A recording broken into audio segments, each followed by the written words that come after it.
На повестку дня 13-го заседания Совета городского округа 4-го созыва было вынесено 5 вопросов.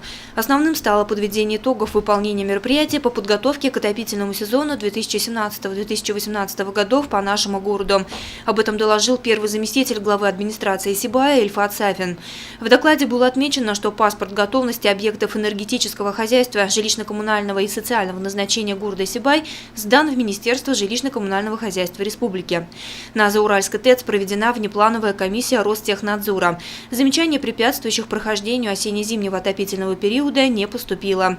Большая работа проведена и на предприятии Башир-ТС «Стерлитамак». ООО «Башир-ТС «Стерлитамак» подготовлено котельных 5 единиц, составляет 100% от общего количества 5 единиц. Насосных станций 7 единиц, что составляет 100% от общего количества 7 единиц. Центральных тепловых пунктов 12, что составляет 100% от общего количества.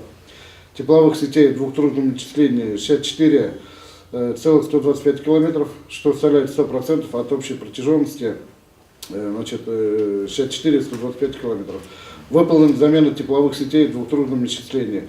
По капитальному ремонту 170 метров участок от 15К-24 до жилого дома номер 8 по Стрельному шоссе, что составляет 98% от запланированной протяженности. Кроме того, в рамках подготовки к отопительному сезону в городе проведены гидравлические испытания и гидропневматическая промывка 100% жилищного фонда, объектов здравоохранения и прочих. На предприятиях города имеется план действий на случай ЧП по ликвидации последствий аварийных ситуаций с применением электронного моделирования таких ситуаций.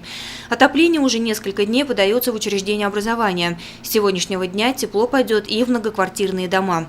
Среди других вопросов депутаты рассмотрели внесение изменений в решение Совета о бюджете городского округа с учетом поступивших безвозмездных средств из бюджета республики, порядок расходования средств резервного фонда администрации, внесение изменений в правила землепользования и застройки городского округа, а внесение в Государственное собрание Курултая Республики Башкортостан проект закона о налоге на имущество организации. По всем рассмотренным вопросам принято единогласное решение.